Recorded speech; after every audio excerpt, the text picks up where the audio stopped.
do this. Nope, that's the wrong one. Hello, everyone.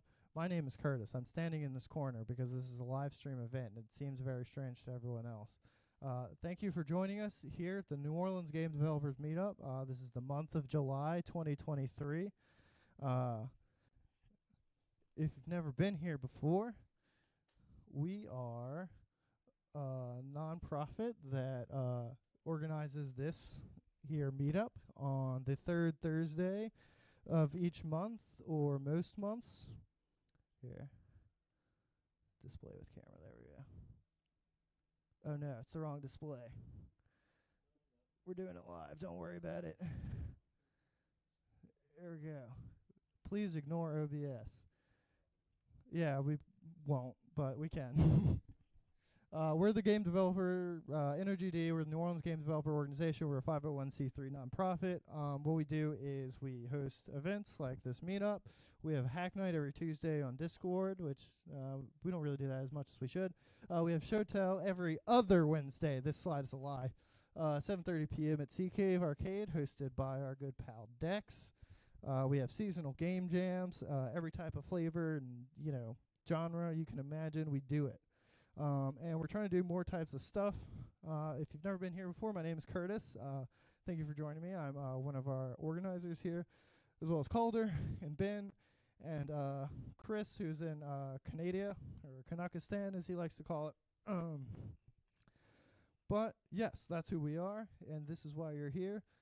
We have some community announcements. We want to do... What we want to do is have more events for people to come and do game development type stuff. This event in particular, we're kind of thinking of. We don't have a lot of logistics and plans and things written down for it yet, but that's what we want you people here for. We want to have a pig roast jam. If you don't know, pig roast takes a good couple of hours. Making video games also takes a good couple of hours. We figure we can make a public spectacle of it. Sell pork to the masses, feed the community, make games, and then people say, oh, wow, game developers. I didn't know people made games in New Orleans. And that accomplishes our goal. If you have any interest whatsoever in joining the planning committee for any sort of game jam or activity or anything, please just get in contact with one of us, and we will gladly talk to you and put you in a Discord channel and spam you to hell. Calder, do you want to talk about other jams? Yeah. So, next big seasonal jam. Next big seasonal jam is probably gonna be. Oh, how is it? You were talking right there. Okay, next big jam is probably gonna be around September or something like that. We figure we're gonna have people coming in back from school. We want to kind of target around there. We are kind of in the process of talking with our grant writer every now and then about stuff we can actually hire for people to do, because no one here likes doing social media in our entire organization, so we're kind of thinking of maybe getting someone to help us with that. But if someone wants to volunteer to help us do that, we would totally love that. Terrible at it. Pig jam, same deal. We're probably going to try to get that stuff going pretty quickly. We have a pig guy already. We probably want to start getting teams set up well before it starts, because the idea is we can't do a normal game jam, find your team, figure it out. It's going to be around 10 hours of just doing it, so want people to come in ready. We're also the last thing we're thinking of is sort of a season-long development sort of process that we would sort of rotate each season. We'd have people vote. We'd have structured roles, lead roles, project leads, producers, all that sort of stuff. The idea is to kind of mimic an actual game production company so that people can get kind of onboarded into that sort of stuff if they're not at all familiar with how that would work at a sort of more professional level. If any of these things sound even slightly interesting to you and you just think that man, I could totally help with that, please, absolutely. That would be great. As Curtis said, you can either just message us on Discord, or you can email us org at neworleansgamedev.com.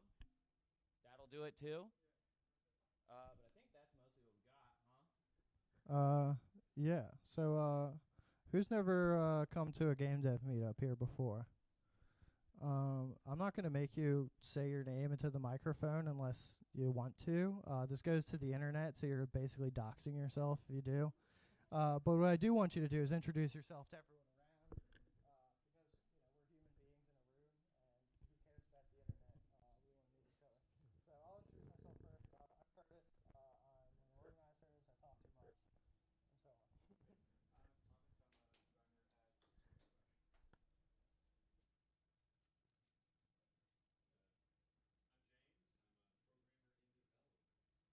me talk today.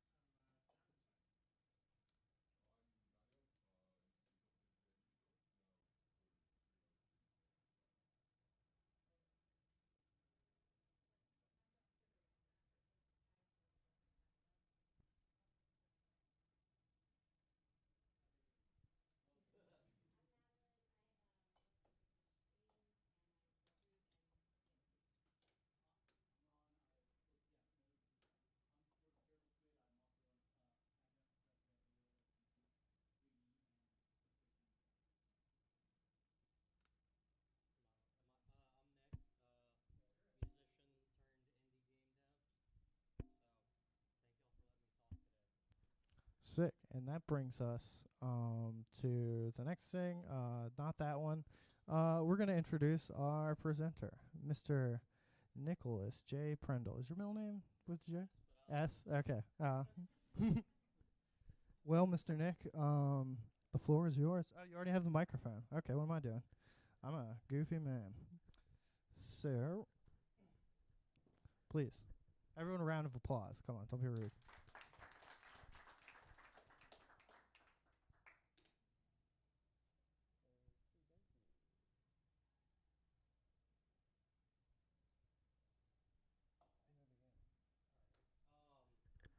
First off, just thank you guys for having me again. My name's Nick. All my friends call me Blue. And I just put out a game in early access on Steam called Sea of Choices. It took me about 5 years to develop. 3D is really hard. So, yeah, I just want to talk about some of my journey today and kind of impart some knowledge that may help you if you aren't used to doing this kind of stuff. Because I made a lot of mistakes along the way. It wasn't an easy road, but it's a road I'm glad I went down, and I would love to impart some good advice so y'all don't maybe make the mistakes that I did.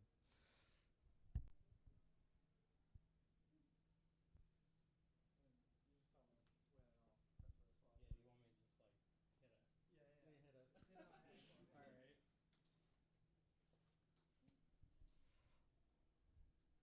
a. All right. So just a little background about me. I honestly got into games because my mom was a gamer.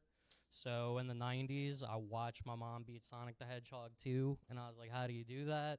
And then she got all the stars in Mario 64, and I was like, this is awesome. I love games. And then for Christmas, I was like 5 or 6. Got Pokemon on the Game Boy. That was it. I was hooked, and kind of went in and out with different trades, we could say. When I was in high school, I wanted to be a software engineer, so I learned about coding. Then right at the tail end, I went into film school, and then with film school, I was like, it's very hard to do things by yourself. So you're gonna have to meet the right people. So I was like, let me be a musician. And I spent some time writing some albums.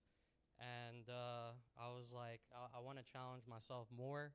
So in 2018, I started building a game. Um, and yeah, it was an awesome journey.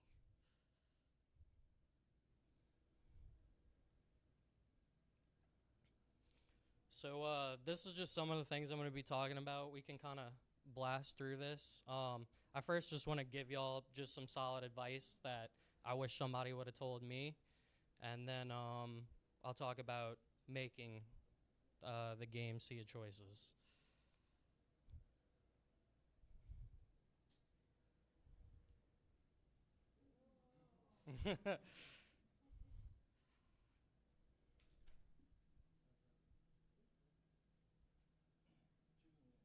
All right, so the process starts with choosing an engine. Now I'm going from, complete indie standpoint. I know certain companies have certain kind of engines they use.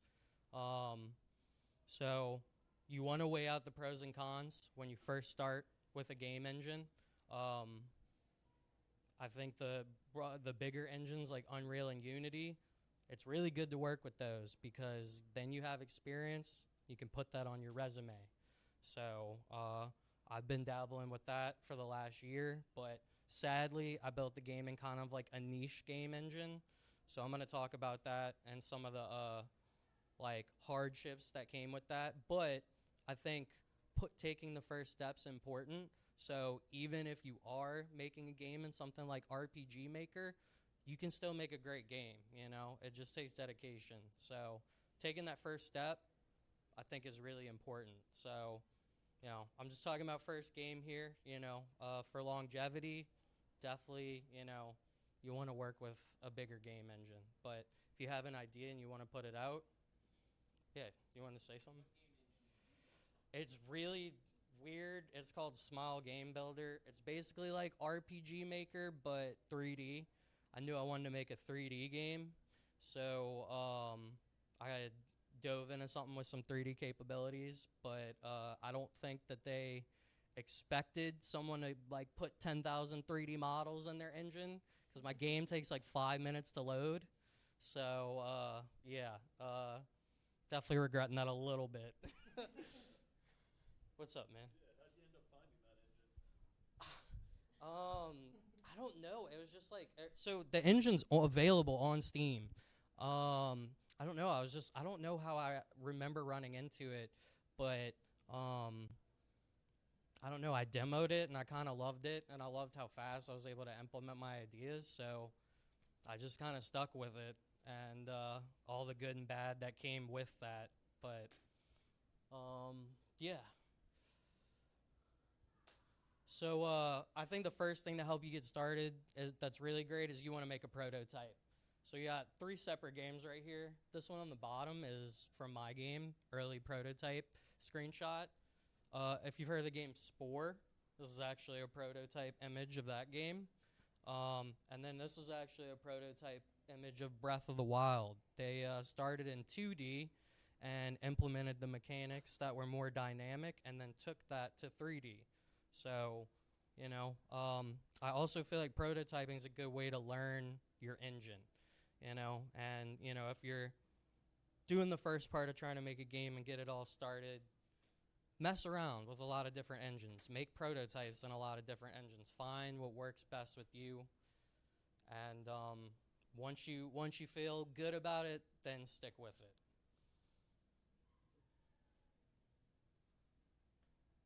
So I'm a big fan of this saying, limitations breed creativity. It's what we saw in the games industry in the 80s and 90s. They're extremely limited. So musically, they're extremely limited. Created some of the best melodies we've ever heard. From a hardware standpoint, there's also limitations. One of my favorite games, Silent Hill 2, the fog is because it couldn't render, far enough, and it ended up boosting the atmosphere of the game. So limitations can be good. They can also, just for making music, philosophy is you can make anything. But it's good to have focus because then you can truly get your idea out there.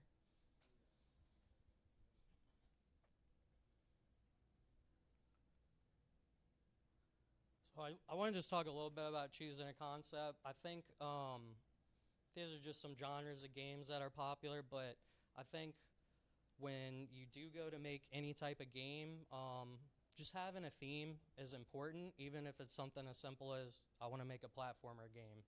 Once you decide on that, you now have a framework for your game. So it helps you get started. It doesn't have to be super complex, but just having a theme really helps carry through a lot of the process. You could scoot past like 2 slides. Yeah.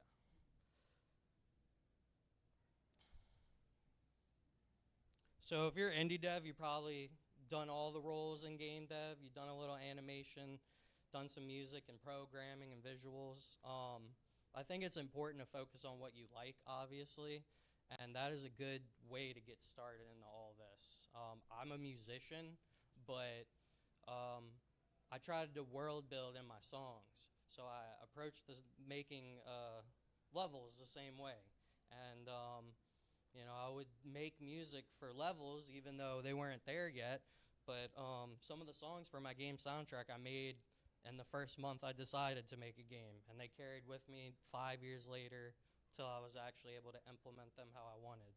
So, whatever you're passionate about, just go all into it, and that way your first steps are, you're taking them and you're not banging your head against the wall. But that does come with game dev too. There's gonna be some long nights, there's gonna be some hard nights. Yeah, big vibes. So, spending your time wisely, I mean, y'all know that as well as I do, but there's just a lot of things you can do to help out.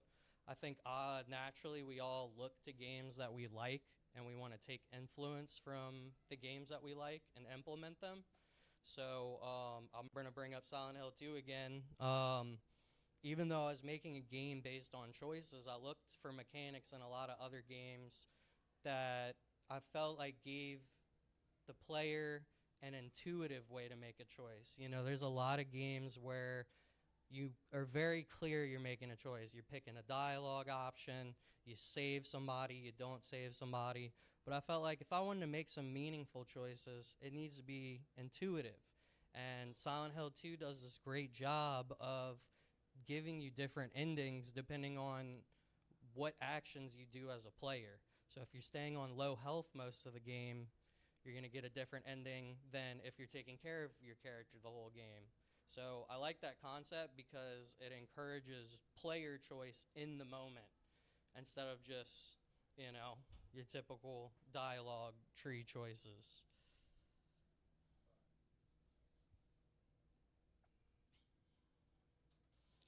So staying organized, as indies, like, our time and our resources are really valuable. We got to get the most out of all of it.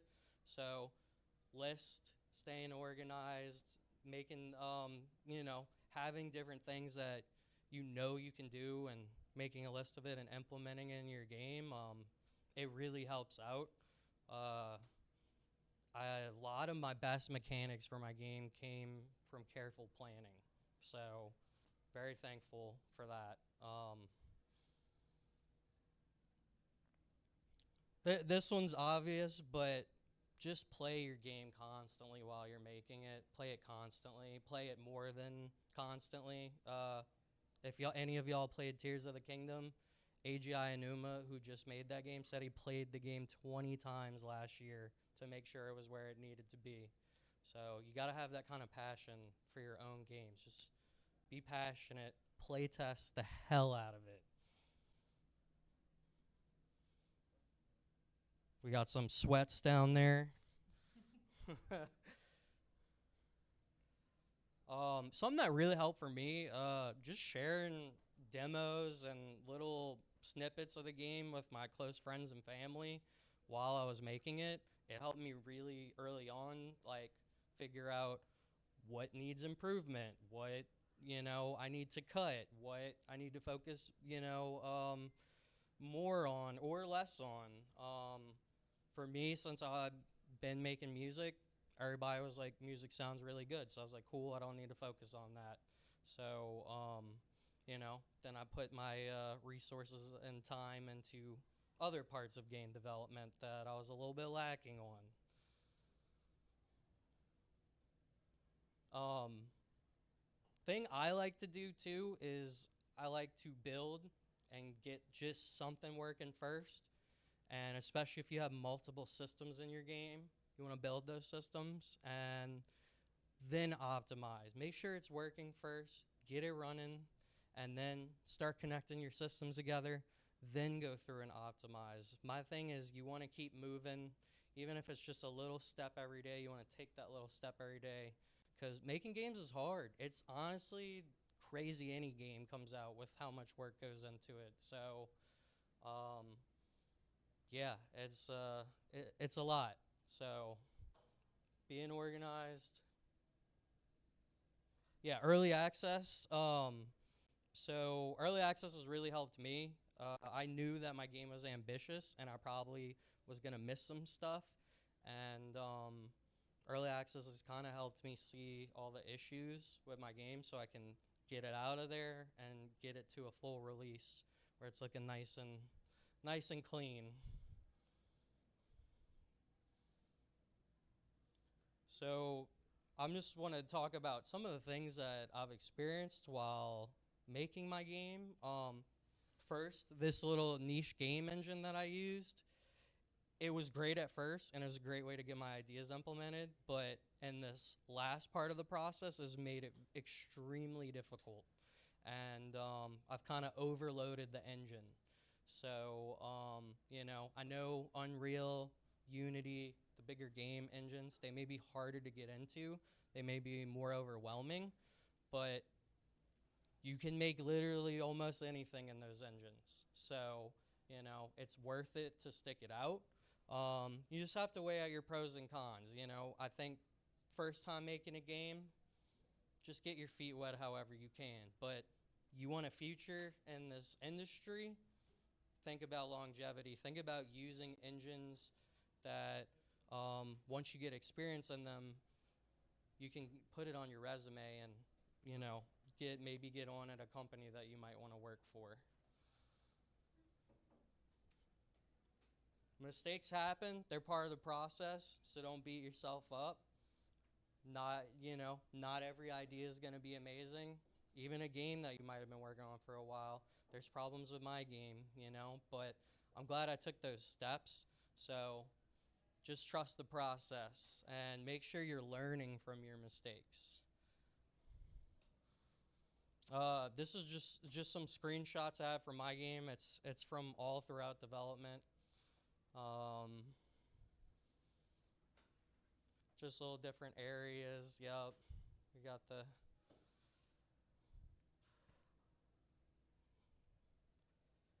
just different vibes.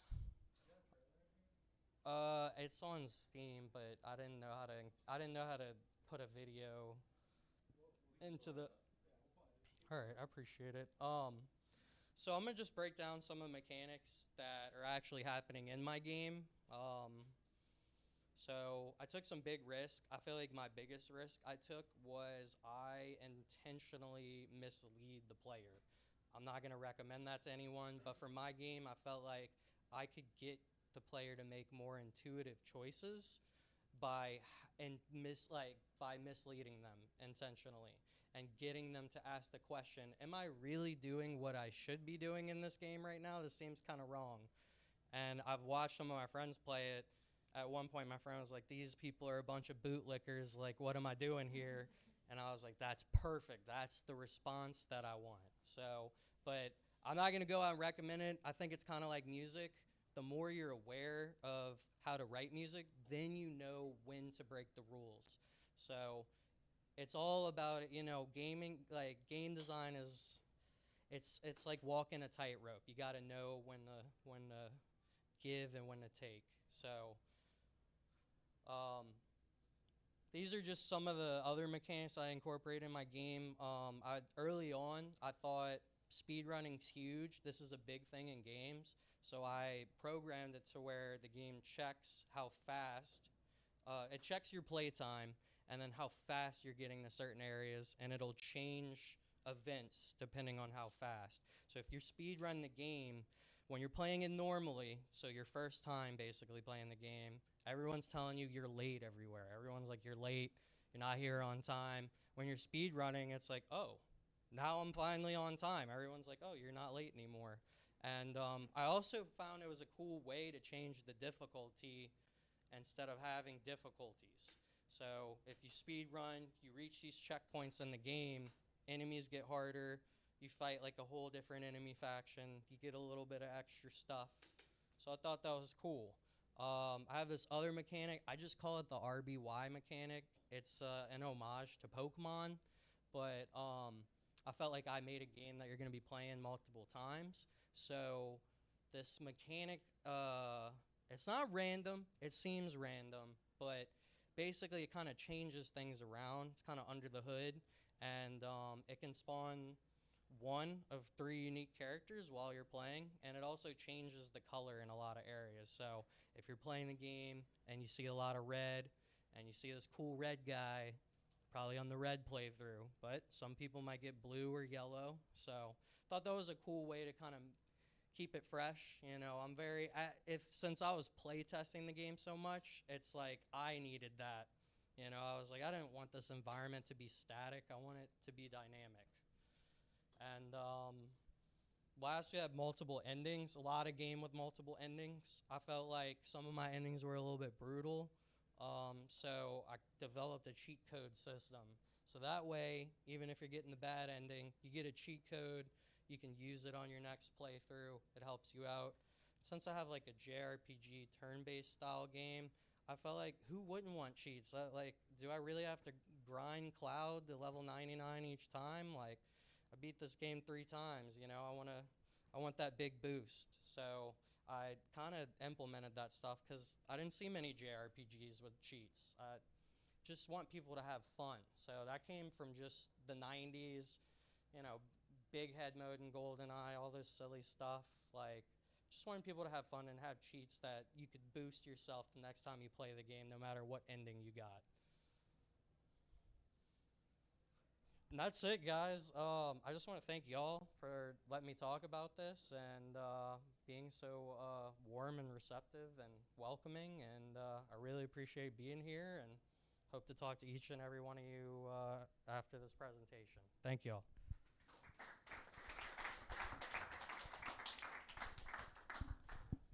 Oh, there's a funny little line at the end.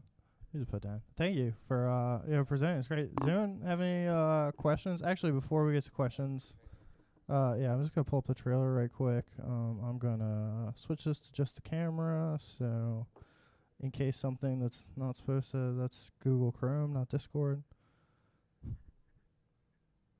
Anyway, if someone wants to ask a question.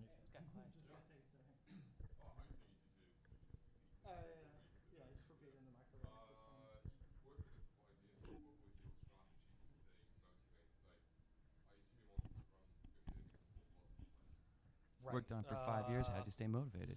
What I just love creating, and I really like the concept of this game, and I just wanted to see it through.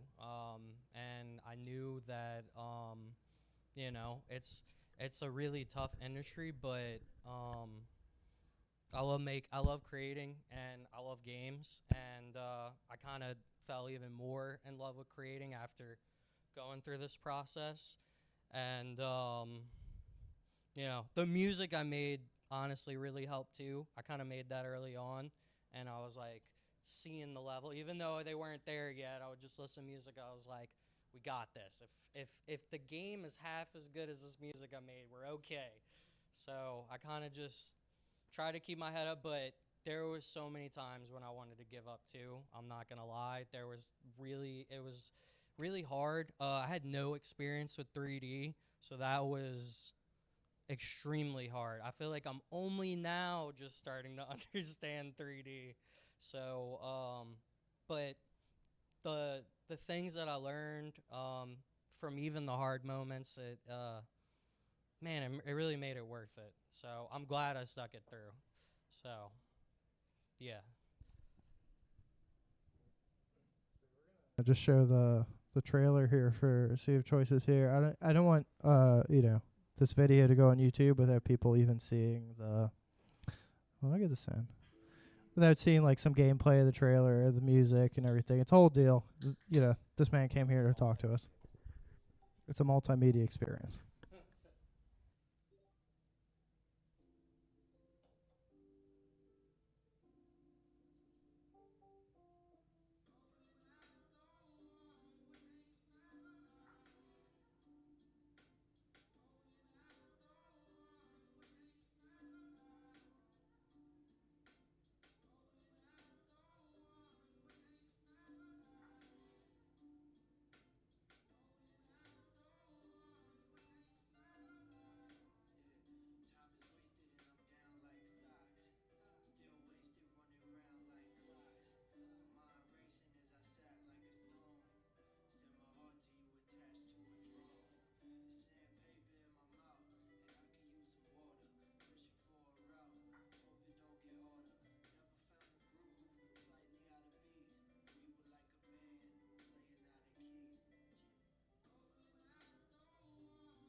Beautiful. We can go back to questions.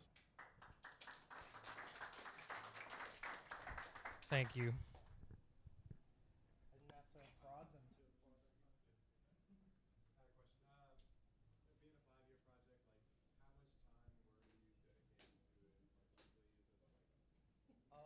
So the good thing about this program being on Steam is it tracked how many hours it took in the software. It took me 14,000 hours. So I've heard people talk about the 10,000 hour method. I'm here to say it could probably take longer than that. But honestly, I also worked a lot of freelance jobs. I tried to do as best as I could to balance work life with, creative life. And it was rough. It was rough. And I'm still getting the hang of that. But I tried to at least put some time into it every day. And then days I had off, I was pretty much doing it all day. So it took a lot of time. What's up, man? What was it like after you finished developing and put it on Steam and getting all the reception? It was kind of a relief. I it's still kind of hard to process because you're playing something all the time and you're gonna see all the flaws, and as a one person team, it's hard not to be hard on yourself. But the reception's been good, and I've just been happy that people have been enjoying themselves. Knowing that that thing I took a little extra time to make right, seeing people enjoy it, that makes it all worth it, to be honest. So very thankful for that. Very thankful for everybody that's played it and has had a good time. How long is It's the hard for game? me to say because I can just run through it like it's nothing, but it just depends. If you were just looking to play through it like once, anywhere from 20 to 40 hours, I would say. But if you're taking your time with it, I mean, it could be a lot more. But you could also kind of blast through it, so maybe even 10 to 15 hours possibly. So but it is an RPG. There's a lot to do. So 5 years. Yeah.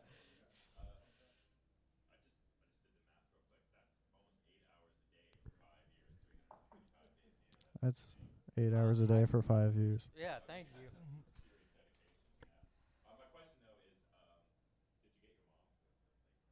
Yes, my mom Did you get actually your mom to play test? It was the question. is really close, and yeah, I mean, that's why I had to drop the game before Zelda because she's a big Zelda fan, so I knew there was no shot once Zelda was out.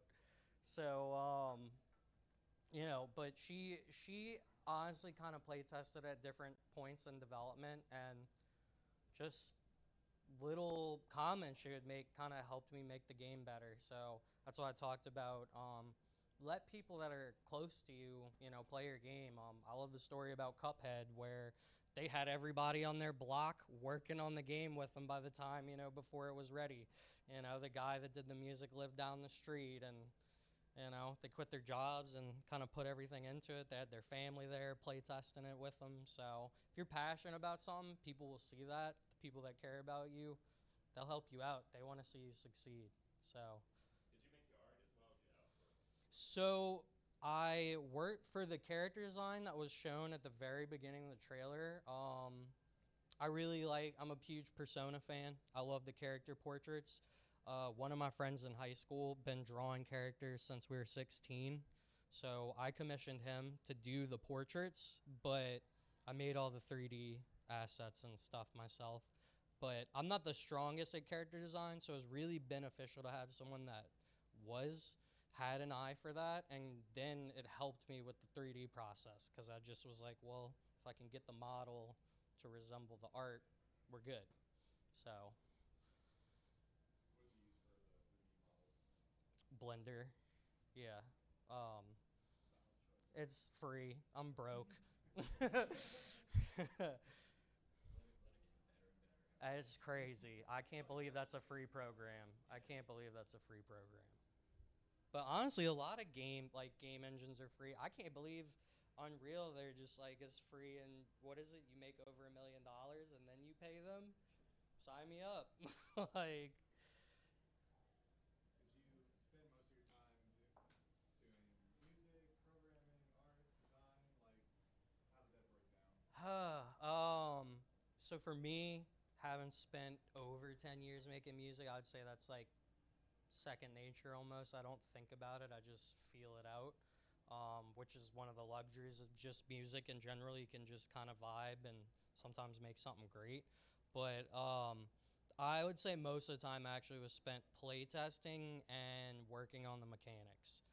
Since there was so much dynamic choice that I was trying to implement, I knew I had to kind of go above and beyond with how many different events could happen and how things could change around. So I'd say I spent most of my time working on mechanics.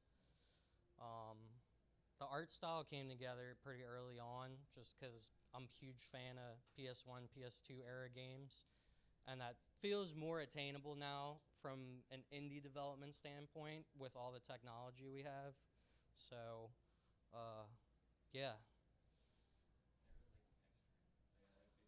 I hell really yeah. like the texturing. It's cool to see people actually putting like the effort into like actually hand making the texture. A lot of people do like the PS1 hack where you just take a photo of something and just put down the template a million What? times. What? Possible. Yeah, okay.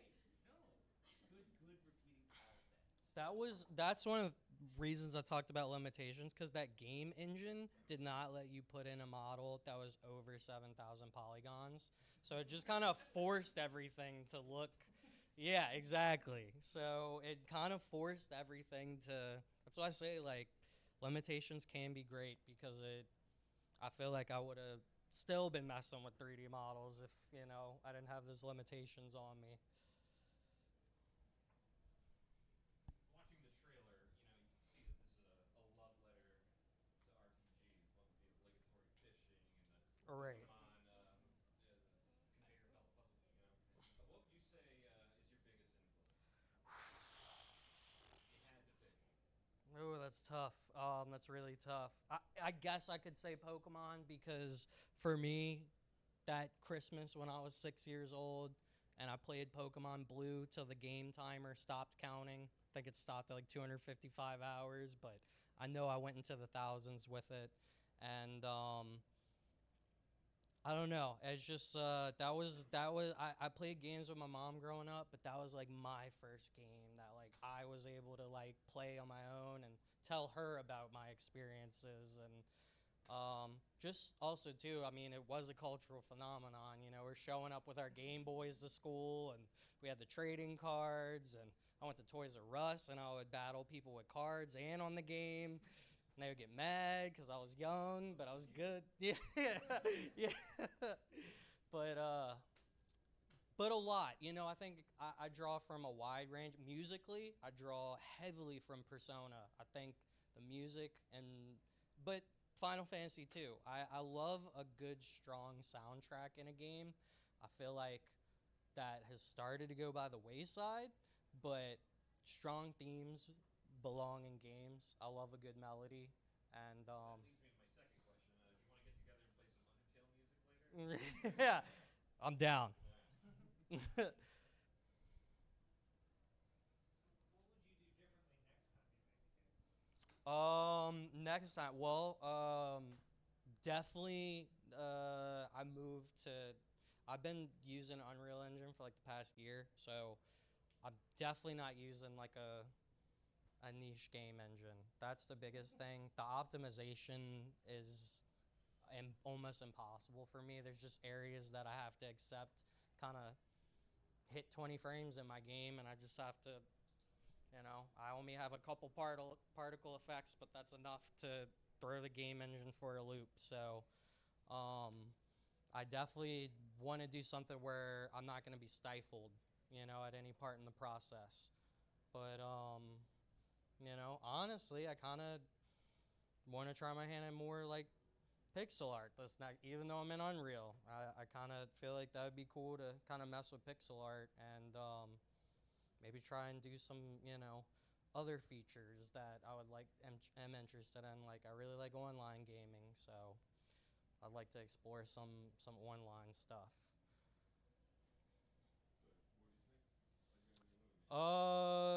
Well, I've technically already been working on another game with my friend who designed the characters. He's been writing a story for a really long time. And I like that. I wanted to be able to kind of take a little step back because I did everything on this last project. So moving forward, I really want to make music for games too. If I was just doing that, I would be pretty happy. But I love the whole process. I love designing level. I'd say level design is right there with how much I love making music for games. So just so any project where I can have a say, but you know do what I like to do. I'm interested in. But I did start a game development company, so we do have another game in the works. But yeah. So I'm definitely trying to keep making games till you know I'm done, I guess.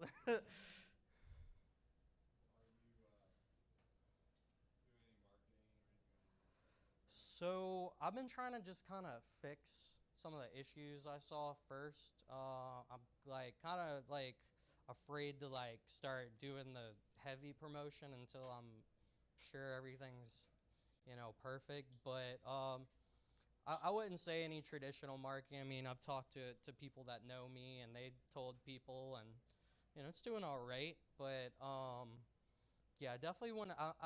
I feel like I want to get it out of early access and then kind of really start pushing it.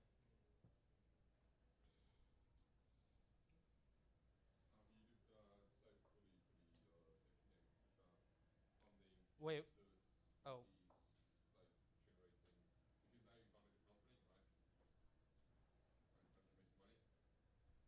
Yeah, that's definitely why I'm thinking about online. I think online you can foster a community. There's longevity in online games.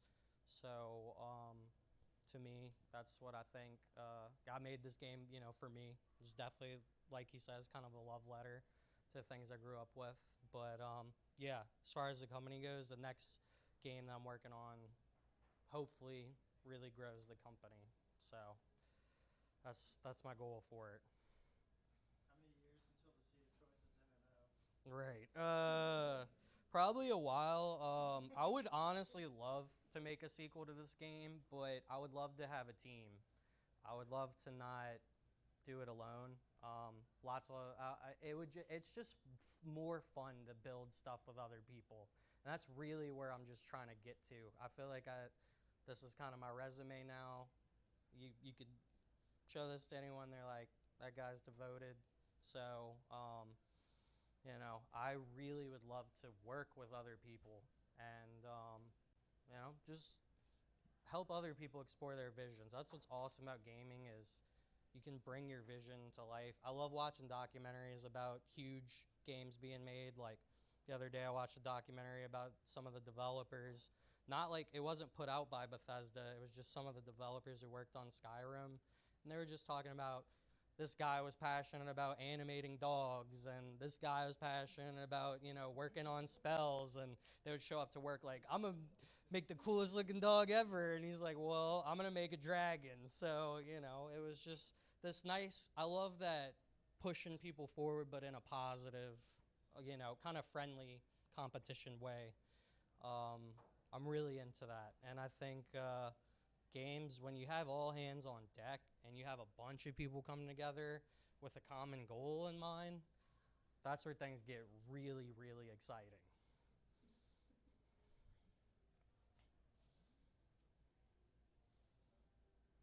Does anybody else got any questions? Yes. Take a beer. Well, if no one has any more questions, you can applaud. Fuck it. Oh, shit. So that concludes the presentation portion of our meetup tonight. Thank you everyone for tuning in on the internet, and thank you everyone for being here in person. I want to show the camera to the room so people know that I'm not just a fucking lunatic with a microphone and a camera. There are people here. This is a real meetup. This, you know, it's professionals or something. I did? Oh man. Hold on. I said some stuff about it. There you go. There you go. You see all kinds of people here. Anyway, thank you all for joining us. It's been a wonderful night. We're going to hang out here for a while. Yeah. We got to use all these drinks up. But y'all have a great night. Be safe. If you're never been with us before, the best place to get information about like what we're doing and what's going on is our Discord. You can join our Discord through this QR code right here. I'm even going to point the camera at it. So now on the stream, there's 2 QR codes. If you're not in our Discord, join that. That is the easiest place to get information about all the shit we're doing because we don't have a social media person yet. So no one's actually in charge of doing it. I mean, I guess we're in charge of doing it, but we don't want to do it. So if you want to do social media stuff with us, not for us, because this is a community effort. Everything we do is for everyone else. Please get in contact with us. We love you. Goodbye. And turning.